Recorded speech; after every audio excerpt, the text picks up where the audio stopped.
The father's justice. I lost my wife twice in one night. Once when I read that message, and the second time when I opened the door. It was a Tuesday evening, nothing unusual on the surface. I got home later than I meant to, my lower back aching the way it always did, after sitting too long at work. The kitchen light was still on, casting that dull yellow glow across the counter, and there was a cup of coffee I must have poured earlier, now lukewarm, untouched. Upstairs, I could hear the shower running, steady, ordinary, like every other night. Julie had just gotten home from her shift, probably tired, probably not thinking about anything beyond getting through the day. Her phone buzzed on the counter. I didn't move at first. I've never been the kind of man who checks someone else's phone, not in 25 years of marriage. But it buzzed again, and the screen lit up just enough to catch my eye. Unknown number. I told myself it was nothing. Still, I glanced over. Just a second. That was all it took. I miss your kisses. The words sat there, simple, casual, as they belonged. I stared at the screen longer than I should have, long enough for the coffee to go completely cold, long enough for something in my chest to shift, not explode, not even break, just change. There are moments when your mind tries to protect you, tries to slow things down, offer you easier explanations. Wrong number, a joke, something harmless.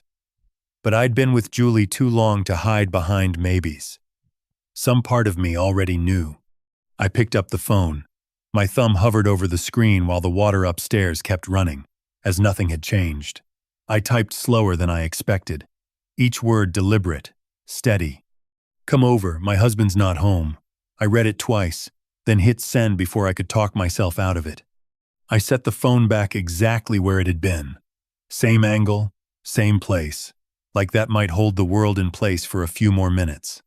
The house felt different after that, quieter somehow. I walked into the living room, sat down, stood up again, checked the front window. Nothing. I told myself I was being ridiculous. Nobody was actually going to show up. That there had to be another explanation. But the minutes stretched, longer than they should have, longer than they had any right to. 10 minutes can feel like a lifetime when you're waiting for your life to change. Then the doorbell rang. Sharp, quick, certain. And I remember thinking, who exactly is standing on the other side of that door right now? I stood there for a second before moving, just long enough to feel the weight settle into my legs. Then I walked toward the door. Each step felt slower than the last. Not because I didn't want to know, but because some part of me already did. The hallway light flickered once as I passed, casting a brief shadow across the wall, and I remember noticing small things. The scuff mark near the baseboard, the faint smell of soap drifting down from upstairs. Ordinary details, the kind that shouldn't matter, but somehow did. I reached for the handle and paused, not out of fear, just to steady my hand. Then I opened the door. Andrew Collins was standing there. He looked exactly the way he always did. Clean haircut, pressed jacket, calm expression, like he was about to sit down and give advice at the kitchen table. In one hand, he held a covered dish, foil wrapped neatly over the top. I didn't have to uncover it to know what it was. Peach pie, Julie's favorite. The porch light hit the side of his face, just enough to show he wasn't surprised, not confused, not even hesitant, just present, like he'd been here before. Like this wasn't crossing a line, just stepping over one that had already been erased. For a moment, neither of us spoke. He gave a small, polite smile. Evening, Stephen. Same tone, same voice. Nothing rushed. Nothing out of place. That was the part that landed harder than anything else. The normalcy of it, as if showing up at my house like this didn't require an explanation. I stepped back without thinking, just enough to let the cold air slip past him and into the hallway. I could smell his cologne, something clean, expensive, out of place against the worn floor and the quiet house behind me, and then I heard movement, soft, hesitant footsteps. Julie. She stopped a few feet behind me. I didn't need to turn right away to know what her face looked like. When I did glance back, she was frozen, hair still damp, wrapped in a towel, eyes moving between the two of us like she was trying to understand how this moment had taken shape. Not shocked in the way you'd expect, not entirely, more like something she hadn't planned for, but had already imagined. Andrew shifted slightly, lifting the dish just a fraction. "You going to let me stand out here all night?" he said, light, almost casual. And that's when I realized something. Nothing inside me was breaking. There was no rush of anger, no urge to shout, no sudden movement toward him. It didn't explode. It didn't collapse. It just changed. Quietly. Completely. Not everything shatters when it ends. Some things just move. I stepped aside. "Come on in," I said. My voice sounded steady, even to me. He walked past me without hesitation, like he knew the space, as he belonged in it. I closed the door behind him, the latch clicking into place a little louder than usual. Julie didn't move at first. Then she took a small step back, giving him room without saying a word. I didn't ask a question. I didn't look for an explanation. I didn't need either one anymore. I just stood there, watching the two of them occupy the same space, and understanding for the first time that whatever this was, I wasn't part of it anymore. And if I wasn't on their side anymore, then what exactly was I supposed to do next? I didn't go back to the living room right away. I stayed where I was for a moment, near the edge of the hallway, and something in me started pulling backward instead of forward. Not toward what was happening in the house, but toward everything that came before it. I met Julie at a county fair. Summer air thick with fried food and dust, string lights hanging overhead. She was standing near one of those game booths, laughing at something I couldn't hear, and I remember thinking she looked easy to talk to, not complicated, not distant. We spoke for 10 minutes that night, maybe less. I asked for her number like it was the most natural thing in the world, and somehow it was. We got married a few years later. Small ceremony, folding chairs, a rented hall, nothing anyone would call impressive. We saved where we could and spent where it mattered. There wasn't much, but it was ours. By the time we bought the house, it felt like we were building something real, not perfect, just steady. The driveway had a crack running down the middle, the pipes rattled every winter, and the kitchen light always flickered when you turned it on too fast. I fixed what I could, left the rest for later. That's how most of life worked. Caleb came first, then Sophie, a few years after. 2 kids, 2 sets of school schedules, doctor visits, grocery lists, taped to the fridge. Mornings were rushed, evenings were quiet in that tired way. Dishes in the sink, TV humming low in the background. There wasn't a moment when everything changed. No big argument that broke us. Just years stacking up, one responsibility on top of another. Work, bills, repairs, small decisions that added up into something that looked like stability from the outside. Then my back gave out. It wasn't dramatic. Just one wrong lift at work, a sharp pull that didn't go away. After that, everything slowed down. I couldn't do what I used to, couldn't keep up the same pace. I moved into a different position, less strain, less pay, more hours sitting still. The kind of change that doesn't look like much on paper, but shifts something inside you. I started thinking twice before speaking, before spending, before taking up space in my own house. I didn't notice it happening at first. Just that I was quieter, more careful. Like I was trying not to cause problems that didn't need to exist. Julie said she understood. She said we'd adjust, and we did, in the practical sense. But something else moved. She started picking up more hours at work, and said she needed to get out of the house more. I didn't argue, didn't see a reason to. Then came the church. At first it was occasional, then regular, then constant. Meetings, events, and planning dinners. And Andrew Collins was always there, steady, present, involved in everything. I didn't question it. Not then. Looking back, I can see how the distance didn't come all at once. It settled in slowly.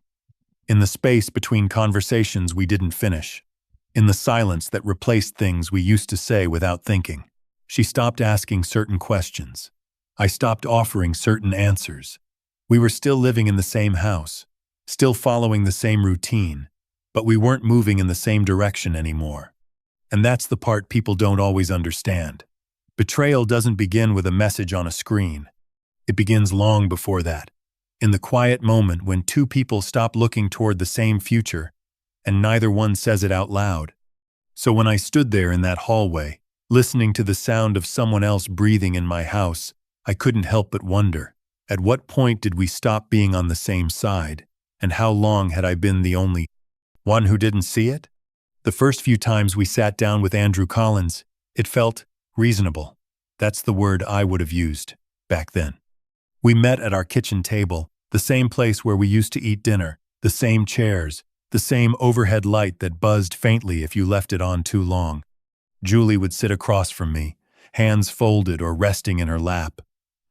And Andrew would take the seat at the end, just far enough to feel neutral, close enough to feel involved. There was always a notebook in front of him, though I never saw him write much. He'd nod often, slow, deliberate, like every word mattered.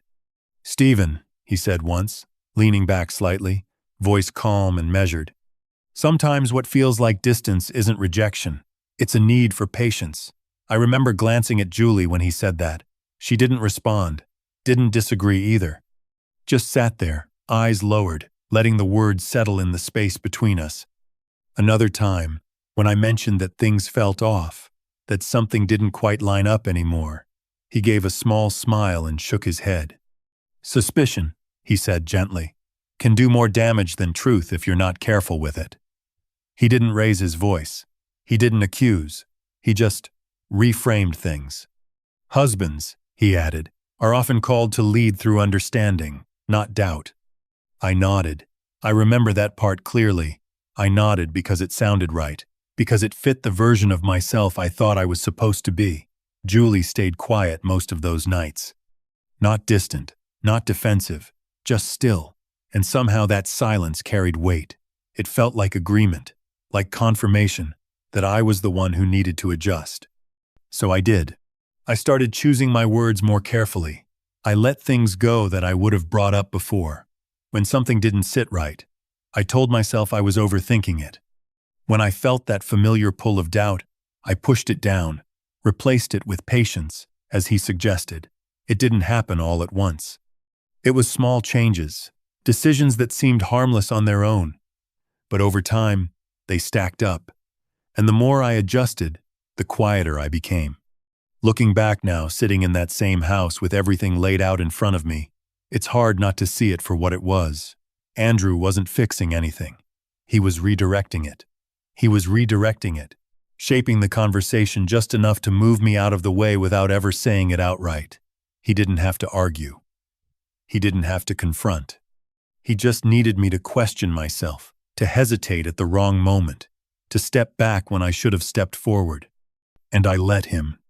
That's the part that stays with me. Not the words themselves, but how easily they fit. How quickly I accepted the idea that I might be the problem. Because once you start believing that, once you begin to doubt your own reading of things, you stop trusting the only voice that's supposed to protect you. People think betrayal comes from force, from something obvious, something loud enough to notice. But that's not always how it works. Sometimes it's quiet. Sometimes it's patient. Sometimes it sits across from you, nodding slowly, telling you to be better, while it slowly removes you from your own life. And the moment you start questioning whether your instincts are wrong, whether what you're seeing is even real, that's when something shifts in a way you don't fully understand yet. Because if you can't trust yourself anymore, then who exactly is making the decisions from that point on? I didn't stay. Not because anyone told me to leave, and not because there was a scene that forced it. The house was quiet, in a way that didn't invite anything more. I walked back to the kitchen, picked up my keys from the same spot they'd been sitting all evening, and slipped them into my pocket. No slammed doors, no raised voices. Just the soft click of the front door opening, then closing behind me. The air outside was colder than I expected, late winter kind of cold, the kind that settles into your jacket and stays there. I walked to my truck, my boots crunching lightly against the thin layer of gravel near the driveway. The street was still. No cars passing, no lights shifting, just the faint hum of a distant engine somewhere down the block. I opened the door, climbed in, and sat there for a second before turning the key. The engine came to life with that familiar low rumble, steady and unremarkable. I didn't pull out right away. My hands rested on the steering wheel, fingers still, eyes fixed on the windshield. The porch light from the house cast a dull reflection across the glass, just enough to blur the outline of the front door behind me. I didn't look back. There didn't seem to be anything there I needed to see again. The radio clicked on automatically, some country station playing low, barely audible. I let it run without changing it. I didn't call anyone, not Beth, not Ron, not a single person. My phone stayed face down in the cup holder, untouched. There was nothing I could say that would make sense yet, and no version of this that needed to be explained out loud. I didn't drive across town, didn't follow anyone, didn't even leave the neighborhood for a while. I just sat there, engine idling, letting the cold seep in through the edges of the truck. You'd think anger would show up first, that it would push everything else aside, make the next step obvious, but it didn't. What settled in instead was something heavier, slower, not sharp, not urgent, just tired. The kind of tired that doesn't come from one moment, but from something that's been building quietly for years. I leaned back in the seat, adjusted it slightly, felt the stiffness in my lower back pull again. Familiar, steady. It grounded me more than anything else in that moment. And that's when it became clear. If I walked back in there, if I raised my voice, demanded answers, reacted the way people expect someone in my position to react, I'd lose. Not just the argument, everything tied to it. The house, the accounts, the version of the story that would follow me long after tonight. I'd become exactly what they could point to. Unstable, emotional, easy to dismiss. I wasn't going to give them that. I exhaled slowly, shifted my hands on the wheel, and finally put the truck into gear, not to go anywhere specific, just to move. To create a little distance, enough to think without someone trying to guide the conversation in a direction that didn't belong to me anymore. I didn't need to fight. I needed to understand, then decide. Because whatever this was, it wasn't something I was going to solve in a single night. And if I wasn't reacting anymore, then what exactly was I preparing for instead? By the time the sun came up, I already knew I wasn't going to handle this alone. I drove out to Beth Walker's place, just after dawn, her porch light still on, coffee already brewed the way it always was. She opened the door in a sweatshirt, stepped aside without asking questions, and pointed toward the kitchen. I sat down, wrapped my hands around the mug she slid in front of me, and gave her the short version. She didn't react, didn't offer sympathy or judgment. She just listened, then leaned back slightly and asked, "Accounts?" I shook my head. "Documents?" Another pause. "Not yet." She nodded once. "Evidence?" That word landed differently. I looked at the table for a second before answering. "Working on it." Beth set her mug down, fingers tapping lightly against the rim. "Then you don't do anything until you know exactly what you're dealing with," she said, flat and steady. No emotion, just direction. I left her place with something clearer than I'd had the night before. The next call was to Ron Delgado. He picked up on the second ring, voice low, already alert. "Everything okay?" he asked. I didn't give him the full story, just enough. "I need you to keep an eye on someone," I said. No hesitation on his end. "Who?" I gave him Andrew Collins's name, described the truck, and the sticker on the back. "Nothing dramatic," I added. "Just confirm where he is when he shouldn't be." Ron didn't press. "Got it," he said, then hung up like it was any other favor. It took 2 days. Maybe less. My phone buzzed while I was sitting in the truck outside a gas station. A photo came through, grainy, taken from across a parking lot. Andrew's truck was parked crooked under a flickering sign. A roadside motel, the kind with curtains that never opened all the way. No caption, No explanation, just the image. I stared at it longer than I expected, zoomed in once, then set the phone down on the dashboard. That was enough. Not everything, but enough to confirm direction. The next step was Megan Foster. Her office sat on the second floor of a narrow brick building downtown, blinds half closed, sunlight cutting in through the gaps. She didn't waste time. I laid everything out, what I'd seen, what I had, what I didn't. She listened without interrupting, pen resting against her notebook, eyes steady. When I finished, she leaned forward slightly and said, "Here's what you're not going to do." I waited. "You're not going to confront either of them emotionally again. You're not going to threaten him, and you're not going to put yourself in a position where you look unstable." I nodded once. She continued, "You gather what you can, legally. You secure your accounts. You document everything, quietly." I shifted in my seat, the leather creaking under my weight. "And the rest?" I asked. Megan held my gaze for a moment before answering. "You act like a man protecting what's his, not like a husband reacting to being hurt." The way she said it, calm, precise, made it feel less like advice and more like a line you don't cross if you want to keep control. When I stepped back out onto the sidewalk, the air felt different. Not lighter, just clearer. Cars passed. People moved along as if nothing had changed, and for them it hadn't. But for me, something had already shifted. I wasn't trying to process what happened anymore. I wasn't waiting for explanations or hoping for something to fix itself. I got into my truck, closed the door, and sat there for a second, hands resting on the wheel again, but this time steady. I wasn't reacting. I was building something. And if I wasn't the one being moved around anymore, then the next question wasn't what they were going to do. It was what I was going to do with everything I now knew.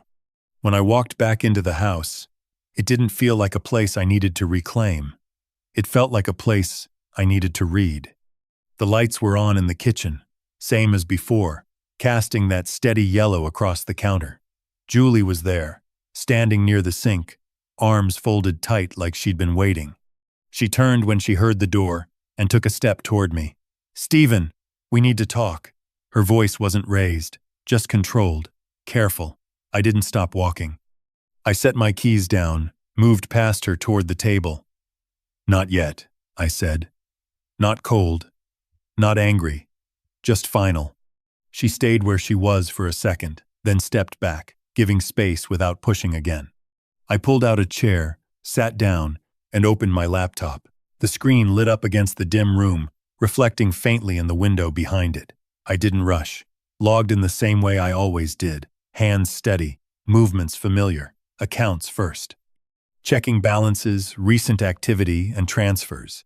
Nothing jumped out right away, which almost made it worse. Everything looked normal at a glance, but normal has layers. I started going line by line.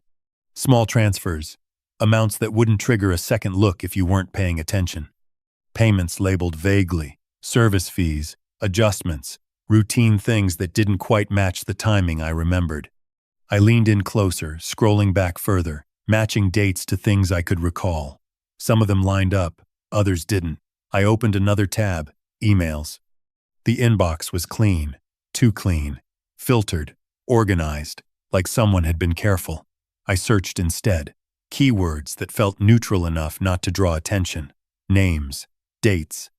Then I tried something broader, planning. That's where it started to shift. A thread opened up, not long but consistent. Messages between Julie and Andrew Collins. Not constant, spaced out enough to look casual if you didn't read them in sequence. I clicked through them one by one. We should start thinking ahead. There are options if things change. Better to be prepared than surprised. No direct statements. No obvious line crossed in plain language. But the pattern was there. The timing. The way certain phrases are repeated. Planning ahead. I leaned back slightly, the chair creaking under the shift. The house was quiet again, except for the faint hum of the refrigerator and the soft movement of Julie somewhere behind me. I didn't turn. He didn't need to. The screen in front of me was enough. I opened another account. Then another. cross-referenced dates, matched notes. There it was again. Small adjustments, tied to the same windows of time. Those messages were sent. Nothing reckless. Nothing loud. Just enough to move things slowly, quietly. Not the kind of changes you make on impulse. The kind you build over time. That's when it settled in. This wasn't just about them. Not just about what happened between two people. This had direction. Structure. A version of the future that had already started taking shape. And I wasn't in it. The realization didn't hit as the message had. It didn't carry the same weight in my chest. If anything, it felt cleaner, sharper, like something coming into focus after being out of range for too long. I wasn't trying to process emotions anymore. I was reading a pattern. And the more I looked, the more consistent it became. I closed the last tab, let the screen dim slightly, and rested my hands on the edge of the table. No shaking, no hesitation, just stillness. They thought I wouldn't notice. They thought I wasn't paying attention. And that, more than anything else I'd seen so far, might have been the biggest mistake they made. Because if they'd already started building something without me, then how far had they planned to take it before I finally saw what was right in front of me? The church gym was already full when I walked in. Folding tables lined up across the floor, paper plates stacked near the serving table, the low hum of conversation filling the room. Julie stood near the front, talking with a group from the committee, her posture straight, her expression composed, like everything was exactly the way it was supposed to be. Andrew Collins was off to the side, shaking hands, smiling, moving through the room with that same steady presence people trusted. Nothing about the scene felt out of place. That was the point. I kept my pace even, the folder tucked under my arm, the edges worn slightly from being handled too many times over the past few days. No one stopped me.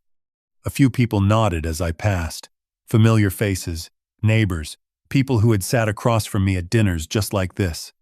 I took a seat near the middle, close enough to the front to be seen when it mattered, far enough not to draw attention yet.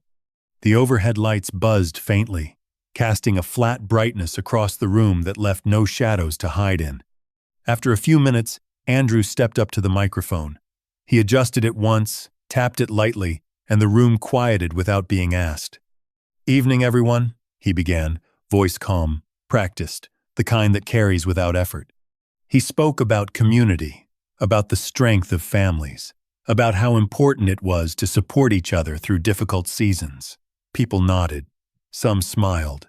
It was the kind of message you'd heard before, the kind that settles in easily when you don't have a reason to question it. Then he shifted, just slightly.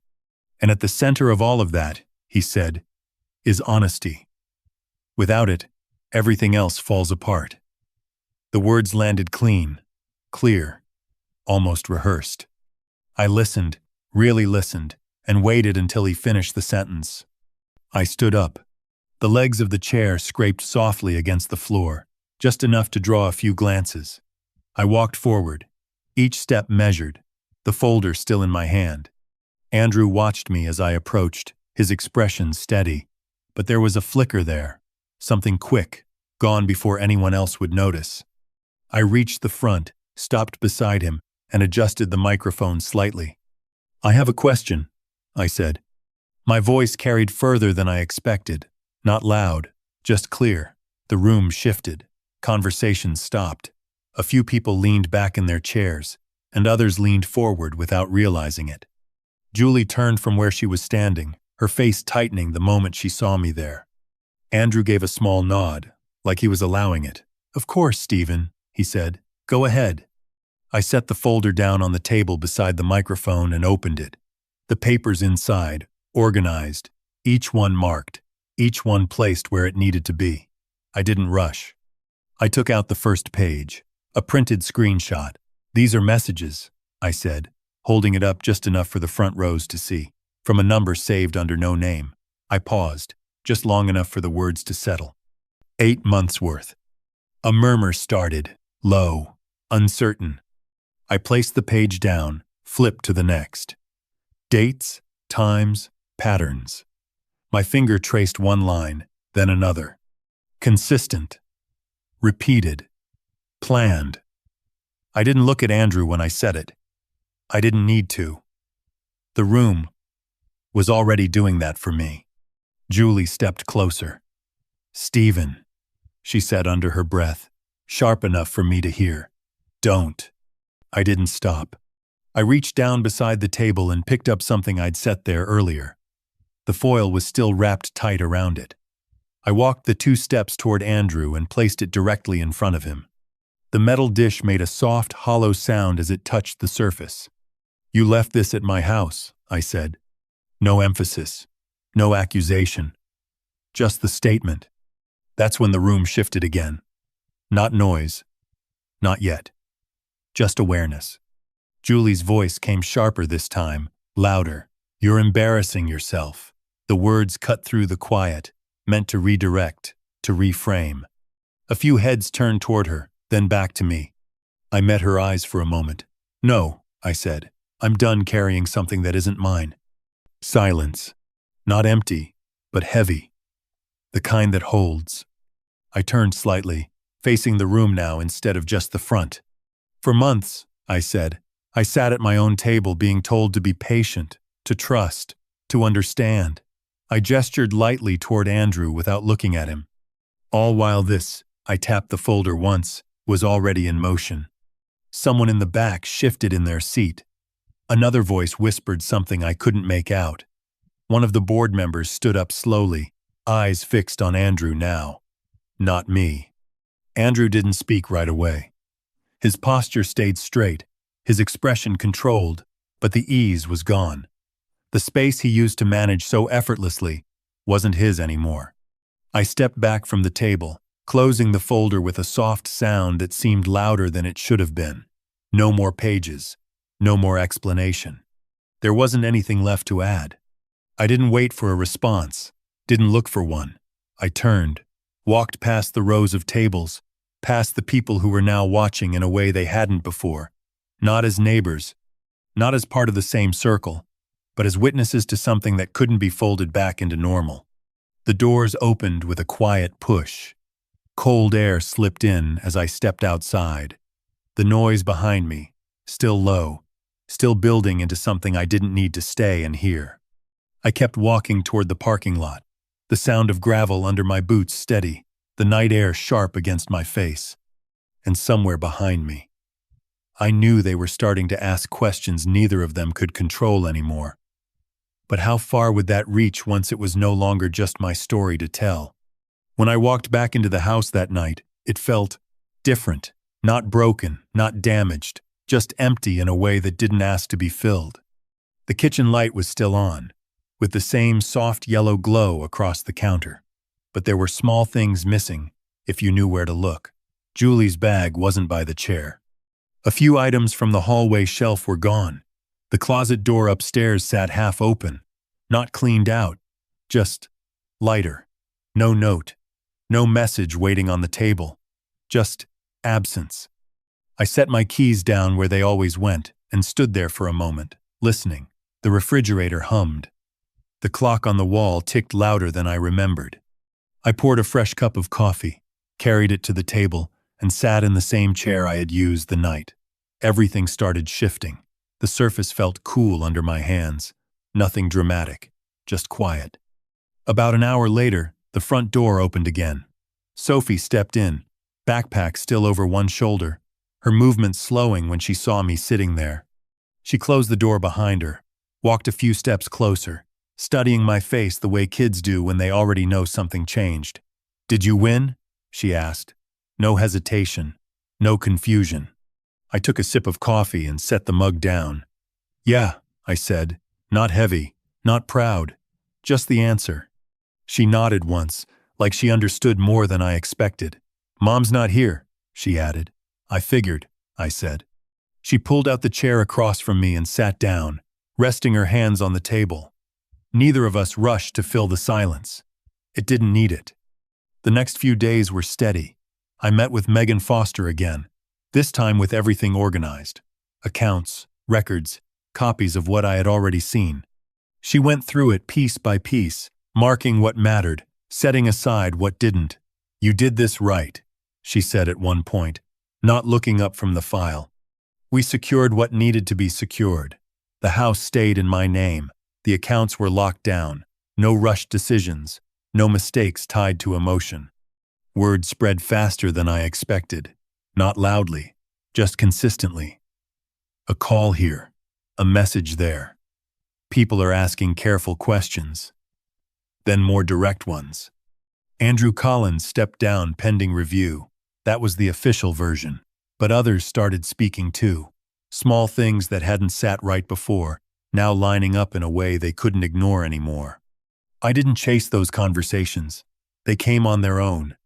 Most evenings after that, the house stayed quiet, not uncomfortable, just still. I found a rhythm again, different from before, but steady enough to hold. I didn't feel like I had won anything. There wasn't a moment when everything clicked into place or felt complete.